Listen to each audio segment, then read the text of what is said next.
Kuzu Zampo, and good evening to all our viewers. This is BBS Channel 2 and I'm your host for the next 1 hour, Karma Dendup. This is your weekly dose of Buddhism, the Jangchub Shing. Every week, we the BBS Channel 2 will bring to the audience venerable Buddhist masters and teachers.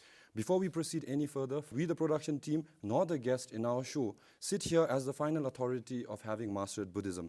What we hope to do with the show is to at least clear doubts, should you have any, and to offer our understanding on Buddhism so that we better understand the vast and profound Dharma taught by the Buddha. With that, tonight with me in the studio, our guest is Lopon Gyembo Dorji from the Shung Trasang, the central monastic body, who has always entertained my request, even tonight, although Lopon is not feeling well. The topic in discussion tonight is the 8 worldly dharmas, or Jikten Chue Ge. Although the topic is the 8 worldly dharmas, as this is our first show since the launch of BBS Channel 2, we hope to refresh what we have discussed in our past shows, right from who the historical Buddha Shakyamuni was, to everything else like the Chabdrugi Domba, as in the Refuge vows, Jangchub Shing, etc. This is a live call-in show and our phone lines are open. You can ask us your questions and we'll discuss and suggest a Buddhist perspective. Before we start our discussion, let me take a few moments to remind our viewers of our phone numbers, which are 322-955, 322-866, and our hotline number is 190.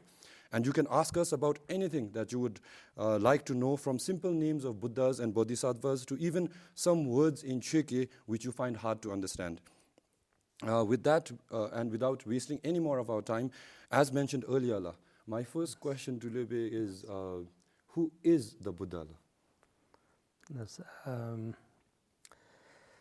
first of all, before answering your question, Yes. I think it would be appropriate for me to also thank BBS for bringing this show. And I think we did quite well in the earlier times. And I hope it will also bring a lot of benefits to our viewers in future. I may not be the right person to bring justice to this program, because I'm not a preacher and also a philosopher. Yes. I'm just a simple monk and a practitioner. But nevertheless, it is very interesting topic, Buddhism, and also as a Bhutanese. Yes. I think we should know that. We should know Buddhism because it is the background of our country and of our culture, tradition. Buddha, well, if I just talk about the historical Buddha, Yes. then in this particular period, we refer to the 4th Buddha, commonly known as Shakyamuni Buddha. And Shakyamuni Buddha came to the world 2,500 years back, before. But of course, according to Bhutanese calendar, it's even more. Yes. And of course, the Tibetan calendar also shows about 2,900 years back. Yes. But generally, we say about 2,500 years back. And he was born as a prince in the Sakya family. Yes. And so that's why his name is also Shakyamuni or Yes. Sakyamuni. And as we know, he was born in Kapilvastu.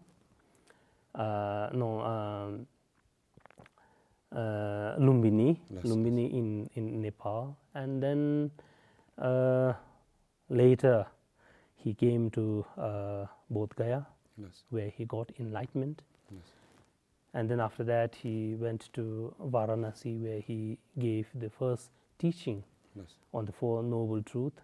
And then after that, for 35 years he had been teaching, throughout India, in various places. So that is the historical Buddha that all of us know. Yes. But I think it's very important for us to understand that Buddha does not just mean the historical Buddha. And it is also very important for us to know, because this is one of the most important refuge.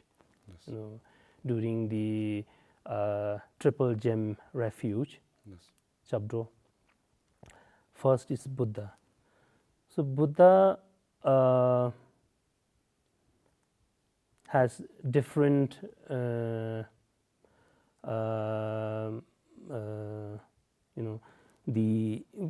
we call it the Dhammakaya, Yes. the Sambhogakaya, Yes. and Nirmanakaya of Yes. Buddha. The Dhammakaya is the main one, main Yes. Buddha, which in simple words mean the state of the mind, state of the nature. Yes. When a sentient being, through practice, achieve or realizes the state of their mind, Yes. Yes. then that is when they become Buddha, Yes. when they get Maybe enlightenment. We'll come back to this question Okay. because at the end of the day, this program is for our public and Okay, we have sure. our first caller. Hello, Mr. Pasang Sring from Wongdi. Yes. Can you hear us? I think we are facing some problem with our connection. Coming back, So Dhammakaya means the state of the mind, Yes. and then Yes. when we achieve that, Yes. that has a quality, and then the quality can be seen, and can be is known, and it is seen by sentient beings. Yes. And we have different levels of sentient beings. So those who have achieved 8 and above, bhumis, Yes. they can see the Sambhogakaya form. Yes. And those like us who are 7 and below, Yes. 7 and below can see only the Nirmanakaya form. And the one that we have in Bodh Gaya is the Nirmanakaya form. Yes. Libby mentioned that the Buddha was a prince born Yes, in Lumbini. yes. And then Libby went on to say that he went down to present-day Bodh Gaya and he attained enlightenment.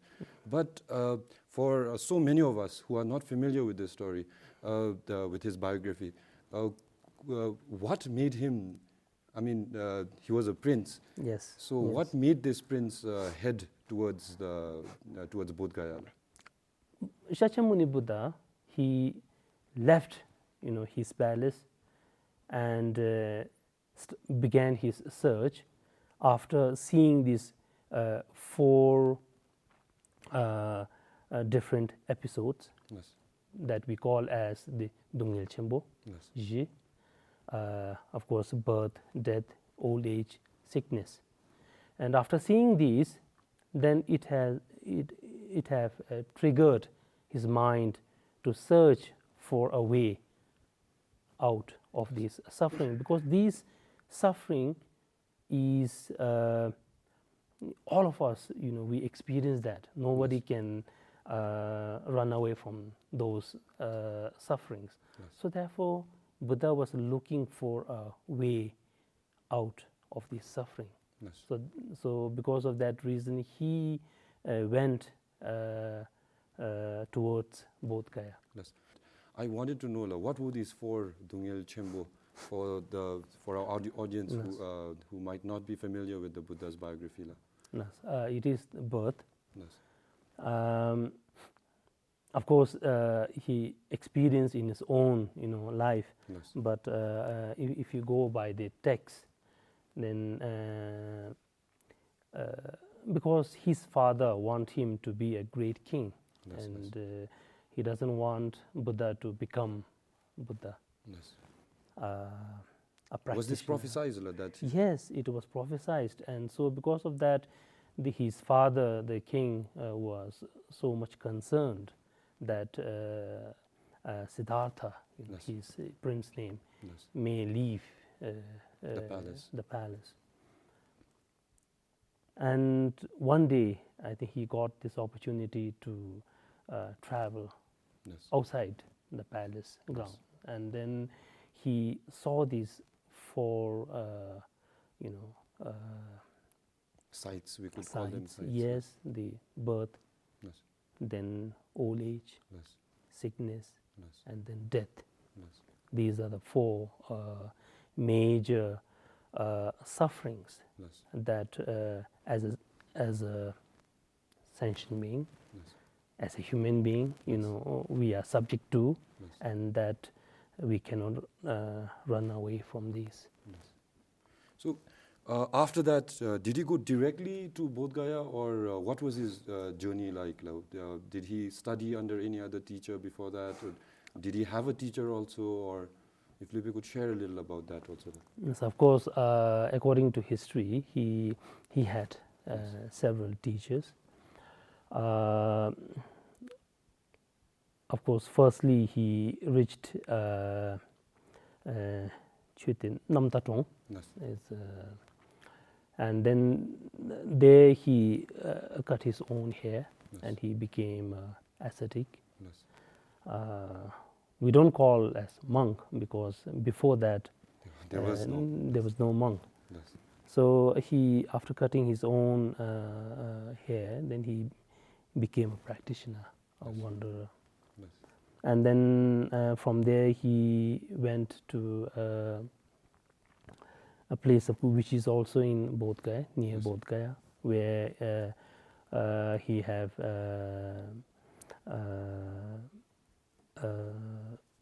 practiced for over 6 years.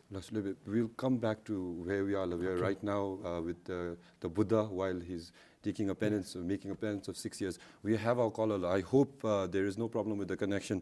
Good evening, Mr. Namge from Parola. Hello, La. Mr. Namge from Parola. It's very nice to know that we have viewers who want to call, but we are in the process of fixing this connection problem. La. So, like Libby was saying, la, now after he cut his own hair and he renounced, he became an ascetic, he reached this place where he was in retreat for 6 years. Yes, yes. What was his practice like? Is it what we in Bhutan or the people in robes, the ordained practice, or was it what was his practice like then?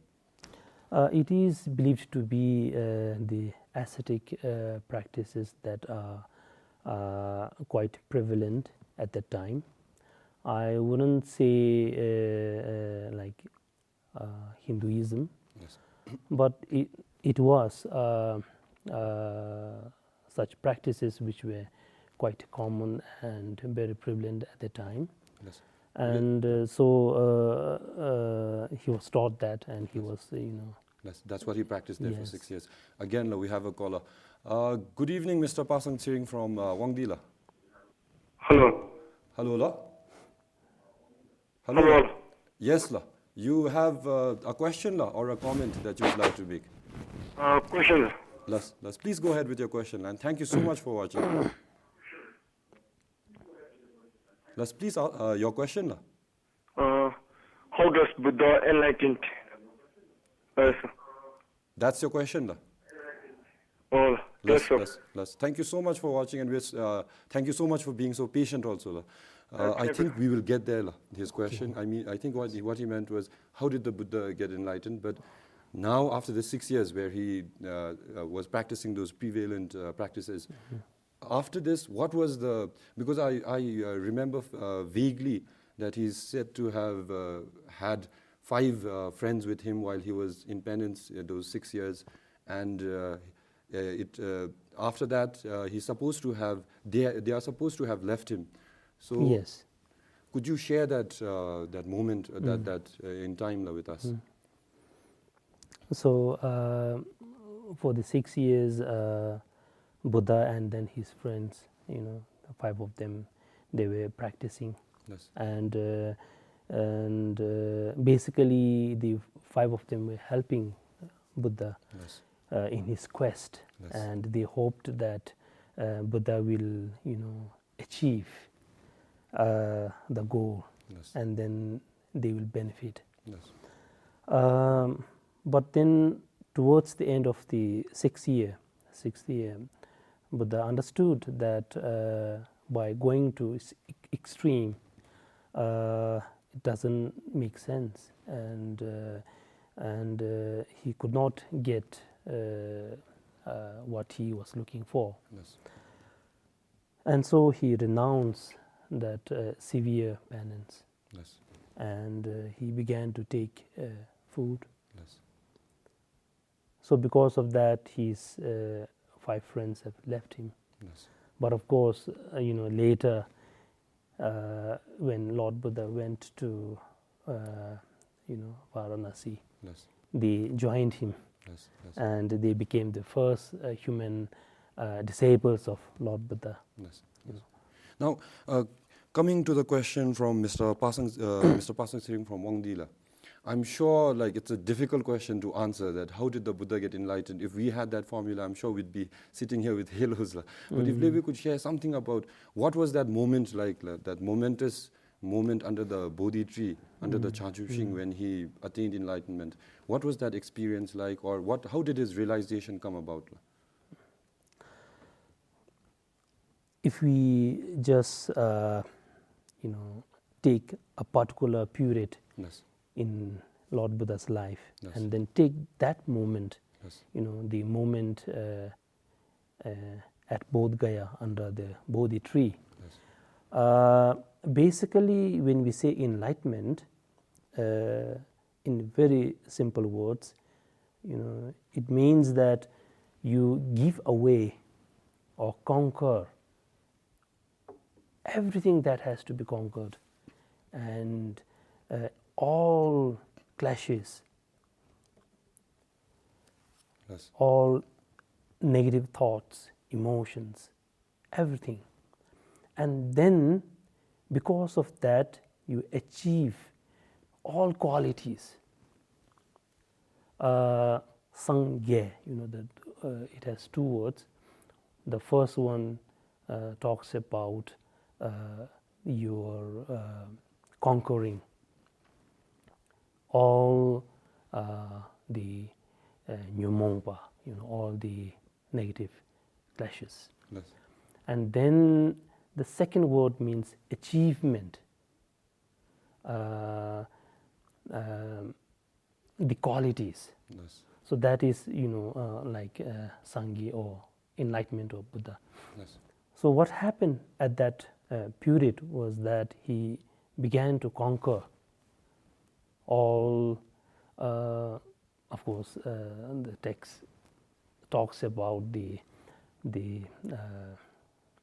maras, the devils, but it is the negative emotions, Yes. the negative thoughts and emotions that Buddha have fought. Yes. And then towards dawn, he conquered all these negative thoughts and emotions, and he became victorious. Yes. And so at that moment, he achieved enlightenment. Let's do it. We have our next caller from Thimphu. Good evening, Mr. Sonam. Hello, Hello, Mr. Sonam.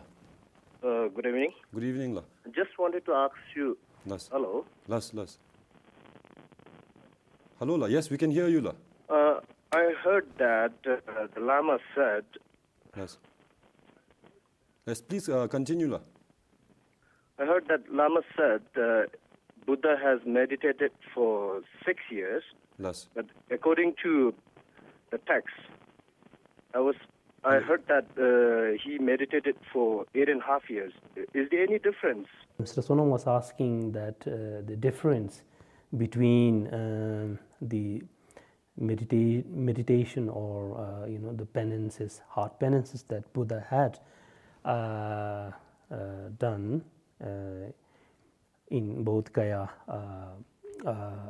I said 6 years, Yes, and then he was saying that it 8.5 years. Or according to Sutra, 8.5 years. The text that I had referred and the text that we have studied clearly spells out 6 years, Lotu Kawacheva.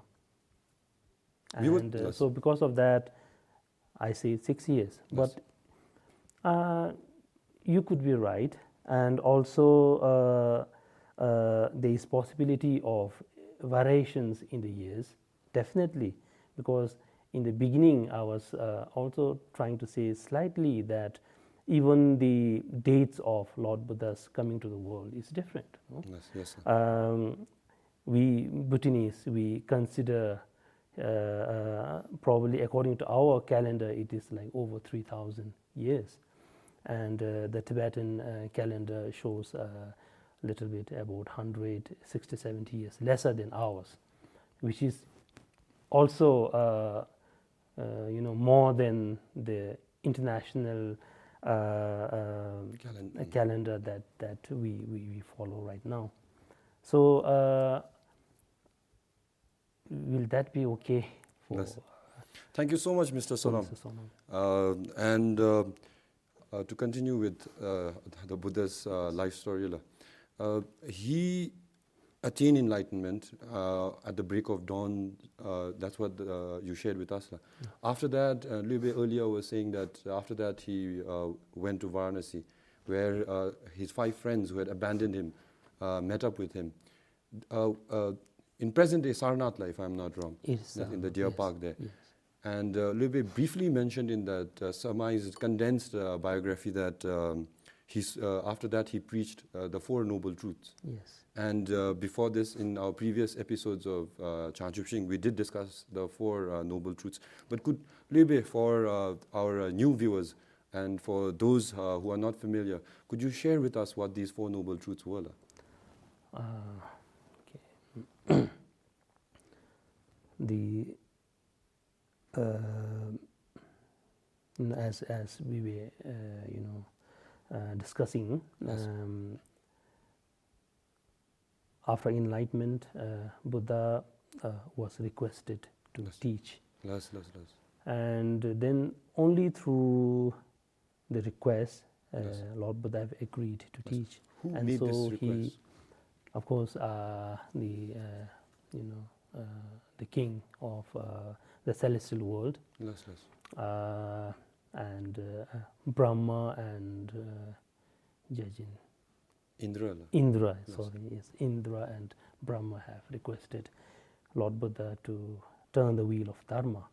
Otherwise, he was not going to. I'm sorry to cut you. Yes, of course. He was not going to teach the Dharma. No. Yes.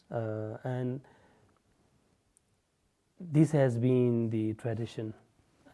Dharma is, something that has to be requested, and because it is individual's right. Yes.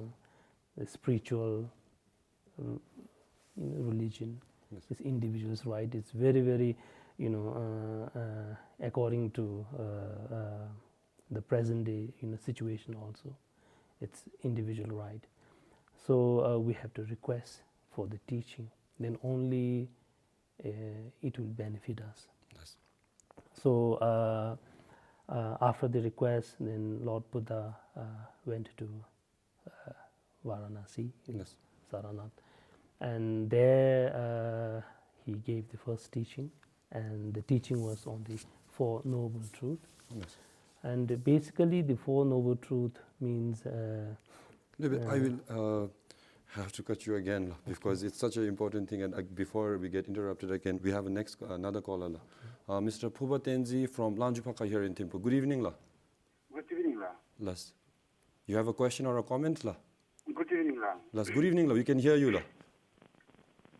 Okay, I have one question for Lama. Las. Some people are saying that killing of 1 pigeon is the same like the killing of 100 monks. You're saying like that, no? Killing of 1... I heard like that from a friend. But I don't think so that's a sin. That is a big sin. But some people are saying, some people are saying that killing 1 pigeon is same like a killing of 100 monks. Great sin. Is killing of a pigeon la. Only killing of one Pigeon is a la. greater sin than killing 100 lamas. Yes, la, yes. Yes. I heard like. Las, thank you for your question la. Maybe could you shed some light on this la? Yes. Maybe if you have found that in some texts, maybe Vajrayana text, then there could be explanation behind. Such things are possible, but in general, it is not like that. If you kill 100 pigeons, it's more sinful than killing one pigeon. And then killing a human being is much more sinful than killing another sentient being, but maybe another animal. And these are very, very clearly explained in like Abhidharma, and in so many texts. Yes. The sins totally depend on the thought generation, the causes. There are 4 different points that have to come together, to make the sin, say, 100%, and it totally depends on that. But then it is very obvious that killing more sentient being will definitely generate more sins. Yes. And of course, why I say it, killing human being becomes more, it's more sinful than killing a pigeon, is that human beings have the capability and the capacity to attain enlightenment. This is the period. The human being's form, the human form, is believed to be even more greater than the God's, form, and that's clearly, mentioned in the text. And again, it is purely because you have the capability to benefit yourself and also at the same time benefit others as well. So because of that, killing human being is much sinful, and because of that reason, killing human being becomes one of the major pillars of a monk's vow. If I kill a pigeon, I am sinning, but my vows will be intact still. But if I kill a human being, then I will be shattering my vow entirely. Yes. So, thank you so much, Lube, for that. Lube was about to speak to us about the 4 Noble Truths. Yes. So basically, 4 Noble Truths mean, first is suffering. The truth of suffering. The truth of suffering. Yes. And then the truth of the cause of suffering. Yes. Then the cessation of suffering. Yes. And then ultimately the path. Yes. And it is also in line with our practice, because in order to get enlightenment, first and foremost thing is that we have to see the cause of why we have to get enlightenment. It's because of the suffering. We have to get out of the suffering. And then what is the cause of suffering? And then once we understand the cause of suffering, then we can go to the next step, which is getting out of the suffering. And once we get to that stage, then it will lead us to a situation where we can get rid of the suffering. So that is the basic principle of the 4 Noble Truths. Yes. Could Lube share a little about the first truth, the yes. truth of suffering? What did the Buddha say was suffering? Dungil. We mentioned earlier about the Dungel Chembo Ji or something like that. Did he speak about that also, like that, the truth of suffering? When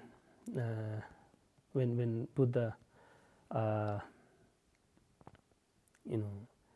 looked at sentient beings, Yes.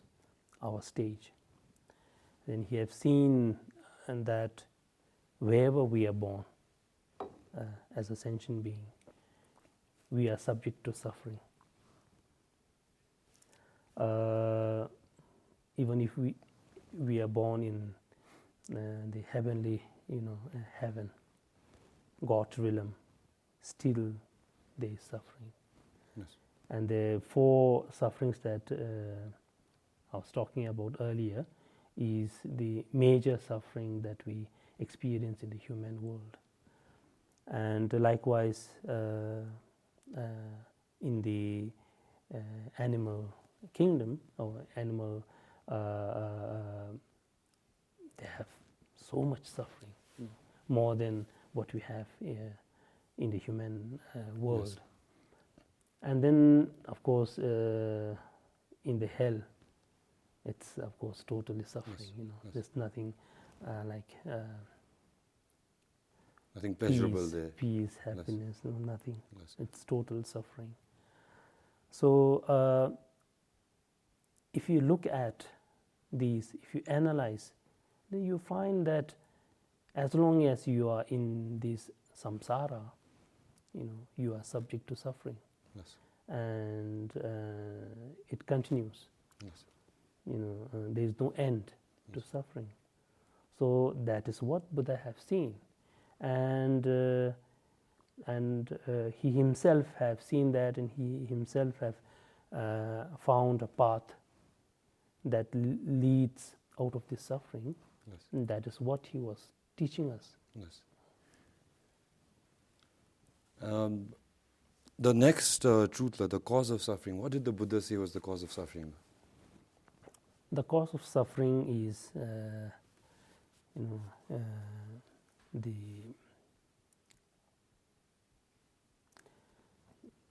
basically you can say the new Mongpas, Yes. the clashes, the and the 10 negative unwholesome actions, Yes. Known as Migewachula. Migewachu. Yes. Yes.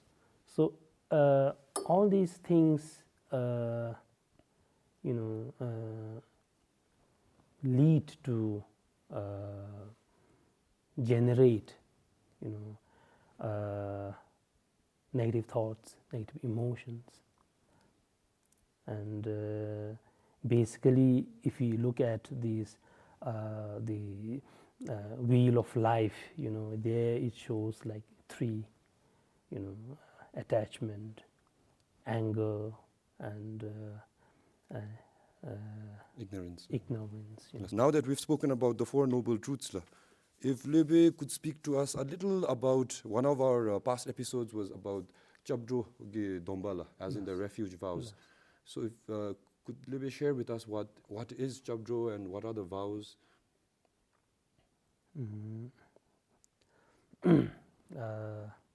I mean, in English, I think it's called the refuge vows. Yes. So who is the person taking the refuge, and is it a man or a woman? Only a man can take refuge, or only a woman can take refuge? And who do they take this refuge with? No, a refuge can be taken by anybody. Yes. Sentient beings, we human beings, we take refuge. And a sentient being takes refuge to what we call as the triple gem. Yes. 3 Ratna, Yes. which are Buddha, Dharma, and Sangha. Yes. So we take refuge in the Buddha, we take refuge in the Dharma, and we take refuge in the Sangha. Yes. And the reason to take refuge in these 3 gems is to find that path, to liberate ourselves out of this samsara and to attain enlightenment or to get Buddhahood. And so basically why we have to take refuge is because we are left in this samsara helplessly. Yes, sir. You know, the suffering continues. There is no end to the suffering. Yes. And then we are just making round and round and coming back to the same place. Yes. On that round and round and that note, let me again interrupt Levela, Yes. since we have another caller from Motithang here in Thimphu. Good evening, Mr. Ugentile. Good evening. La. Las, you please go ahead with your question or comment. Question? La. You have a question? Yes, yes. Las, please go ahead. No, like I would like to seek some advice from Lama. Las. Like, for example, like me, who is 64 years old, and before that, who has never been practicing or following any Dharma, and suddenly you opt for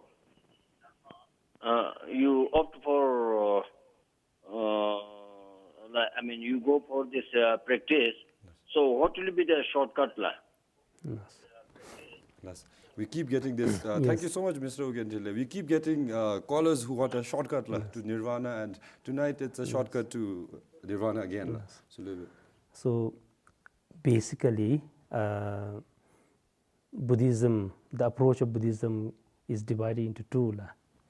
The first one we call it as Doluk, the Sutra approach. The second one is called the Tantra approach, Vajrayana approach. So it's a little bit different. So because of that, these two approaches are, different in nature and in approach. Because we are now Vajrayana, practicing Vajrayana Buddhism in Bhutan, what you can do is, basically you can try and control your thoughts and emotions. If we don't try that at all, then we will never know, and we'll just take it very, very naturally that thoughts and emotions come to our mind, But then, thoughts and emotions, that is the cause of samsara. That clings us to this samsara. So, because of that, if we try to control our thoughts and emotions, and that can be done simply by, watching your mind. And that's also called meditation. So, I think you can try that. Yes. I thank you so much, Mr. Ugentile, for that very interesting call. And to make a comment, I think it's better late than never. And the fact that you're 63 and you're beginning to practice, I think, serves as an inspiration for the rest of us. With that, we have another caller, Mr. Jamyang Drakpa from Thimphu. Good evening. Hello, good evening, Sir Karma. Good evening. You have something to say? Yes, Yes. Please continue. Okay, thank you, Mr. Karma. I want to appreciate you for hosting such type of program known as Jangchub Shing. Thank you so much, So Mr. I Jamyang. really appreciate, and today I want to ask an association to the guests out there. Less. So today is the topic that it's on behalf of the Eightfold Paths of Buddha, right, No, actually, the topic in discussion was 8 worldly dharmas. Yeah. Sorry, I'm very sorry, because I just came to my home and I just clicked to the TV and I saw that the Jangchub Shing program was there. Less. So I just wanted to ask one question, Less. if you do have some time, Please go ahead. Okay. So I want to ask, as I have been a student in India for more than a decade. Yes. So, Continue, as Buddha taught his teachings in Sanskrit Yes. and in Bhutan, so in Bhutan, the Cheki Yes. is widely separated, as being said that it's the teachings of Buddha. So I want to ask the guests out there that how Cheke has been modified in Bhutan and how it has been so relevant to the teachings of Buddha as per our teachings. Last. Thank you, La. Thank you so much, Mr. Jamyang. And La, this program thank is for you only, La, and for the rest of the audience, La, viewers. Was the question clear, La? I think so, yes. As you have pointed out rightly, in India, when Lord Buddha gave the teaching, and again, there are two distinctive, schools we call as the Theravada tradition and Mahayana tradition. The Mahayanists believe that Lord Buddha have gave the teaching in Sanskrit, but the Theravada practitioners, the Theravada tradition holders, believe that it was given in Pali.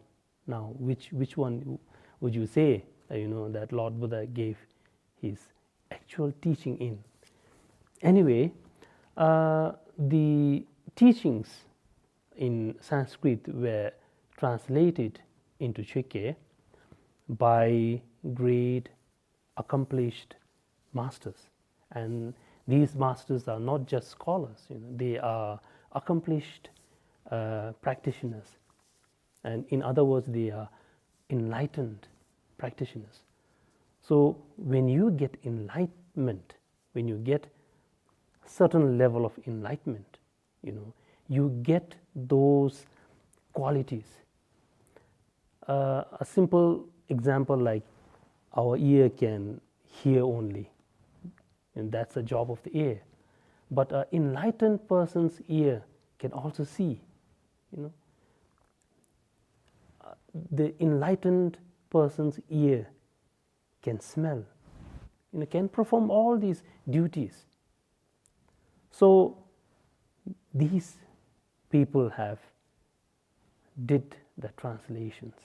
So therefore, we don't, even have a slight doubt that it was uninterpreted.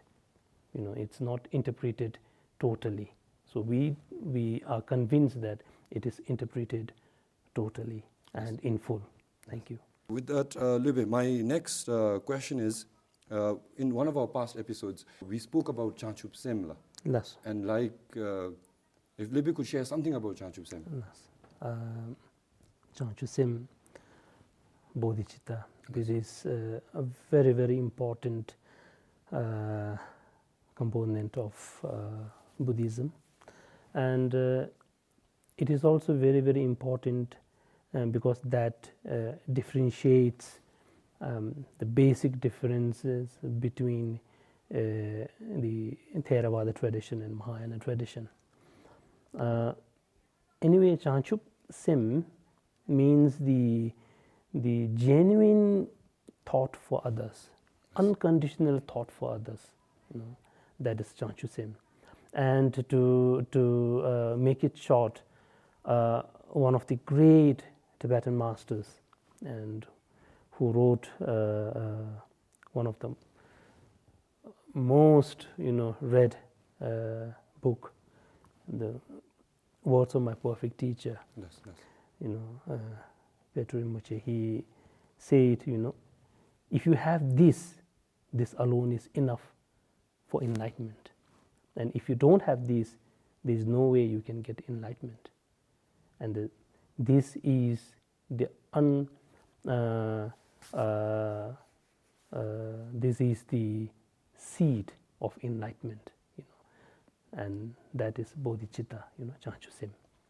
Yes. So you can see that it is very, very crucial and important. Yes. Unconditional, thought for others. Thought as in love or compassion? Or Love, compassion, any kind of to benefit others. Less. Unconditionally wanting to benefit somebody else. Yes. Or any sentient being. Louis, so that now we're running short of time, and so that at least while we were able to offer a refresh we were able to refresh what we had discussed in past episodes, so that we at least stick true to the topic in discussion tonight. If Lebe could just briefly speak about this 8 worldly dharmas, as in Jiten Chögye. Yes. Now, when we hear the term Jiten Chögye, 8 worldly concerns, it seems very, very simple. But it's simple, but that is one of the greatest hindrances that prevents a practitioner. Yes. And that prevents one to get enlightenment. Yes. Because they are part and parcel of human beings. Yes. And we take that as natural. Yes. To have those. Yes. There are 8 categorized into 4. Yes. 1 to have and 1 not to have. The first one is, you feel happy to gain, to get what you want. Yes. Yes. And you don't feel happy to not get what you want, or Yes. lose what you want. Yes. Then the another set is you feel unhappy, when you are criticized. Yes. But then you become so happy if you are praised. Yes. If somebody say, "Oh, you are the best," then you become so happy. Yes. Yes. Then the another set is like if you are mentally and physically well, in good health, then you're happy. Yes. And if you're not well, Yes. physically or mentally, then you are unhappy. Yes. And also when you hear like pleasant things, Yes. the things that you want to hear, then you are happy, Yes. And if you hear something unpleasant, then naturally you are unhappy. Yes. So 4 things that you would like to have, and the 4 things that you don't want to have. Yes. And because of that, these 8 are called as the 8 worldly concerns, Yes. and the barrier of enlightenment. Let's leave it. Thank you all for watching and all your calls. Although we have now extended our time by 1 hour, given the vastness and profoundness of the Buddha Dharma, it still feels short. We are very sorry that we could not entertain all your calls. In closing, BBS Channel 2 would like to thank Lebe on this cold weekend for making time for us, although you're not feeling well, and sharing your thoughts and understanding with us, and the Shung Trasa for their support. A thank you to the viewers again, especially those who took time to call us. For those of you who could not get through to us, we have an email account, which is like the name of the program itself, jangchubshing@bbs.com.bt. We would like to inform our viewers that should you miss any of our programs, now that we are 24/7, you can catch these programs the following day. For our program schedule, log on to our website, www.bbs.bt/bbs2/. From the production team here at Chubachu and everybody here at the studio and the control room, we've worked out a slogan, analyze and realize. Good night and take care. I can't seem to say it enough. We are 24/7 now, so please do stay tuned.